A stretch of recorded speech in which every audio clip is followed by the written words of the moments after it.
Hello friends, తెల్లార మా తమ్ముడు అనమాట నాయుడు తెల్లారు వచ్చాడు. అన్న దా తోటలోకి వెళ్దాం అన్నాడు. సరేరా మామిడి తోటలే కదా అని వెళ్ళాం. కానీ ఆ పళ్ళు మామిడికాయలు ఇవన్నీ చూసిన తర్వాత ఎక్సలెంట్. వెంటనే వాళ్ళ మా ఆయన వాడిని పరిచయం చేశాడు. వెంటనే చూశారు కదా, ఎక్కడ పడితే అటు దూరిపోతుంటాడు ఈ చెట్లు పొదల్లోకి. అన్న తినన్నాను మామిడి పండు ఒకటి ఇచ్చాడు. Excellent taste. ఓన్లీ ఇదైన వెంటనే సపోటా పండు ఇచ్చాడు. అదైతే ఇంకానా చూడడానికి నోరూరిపోయింది.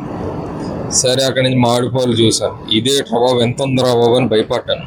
సరే అదంతా అయిన తర్వాత వస్తుంటే అన్న పక్కన పన్న జీడిపళ్ళు కనపడ్డాయి అన్నాడు. సరేరా అని చెప్పాను. ఎంతమంది చెప్పాను కదా, వెళ్తాడు తోటలోకి వెళ్తాడు, నచ్చిన పండు పట్టుకొచ్చేస్తాడు. అది అంత ఆలూరు వెళ్ళాను. మళ్ళీ మీరు తప్పు అనుకోకండి. జీడిపండు తిని 2 సంవత్సరాలు ఎందుకు కూడా నాకు గుర్తులేదు. అక్కడి నుంచి వచ్చిన తర్వాత మంచి పక్కన కాకా హోటల్ ఆపాడు. ఈ కాకా హోటల్ గురించి చెప్పాలండి. ఈ ప్లేస్ ఒక అద్భుతం అంటే, ఎందుకంటే మేమందరం కలిపి 3 ప్లేట్లు ఇడ్లీ, సూపర్ ఇడ్లీ, తర్వాత 2 ప్లేట్లు బోండా, 2 ప్లేట్లు పూరి, ఒక దోశ, ఇవన్నీ తిన్నా కూడా 80 రూపాయల బిల్లు అయింది. అక్కడి నుంచి వచ్చి మామిడిపళ్ళలో గడ్డి కావాలి కదా అని గడ్డి తెచ్చుకోవడానికి వెళ్ళాం. అది వాళ్ళ తాతాల ఇంటికి. అక్కడ గీత కనపడితే హాయ్ చెప్పేసి, ఈ డేటర్ కనపడలేదంటే నేను వెనక్కి వెళ్తే ఆడేమో అన్న నాటు మిరపకాయలు ఏరుతున్నాను అన్న అన్నాడు. సరేరా బాగుంటాయి కదా అని చెప్పి తీసుకొని జోలో పెట్టుకుని ఇంటి బయలుదేరి వచ్చేసాం.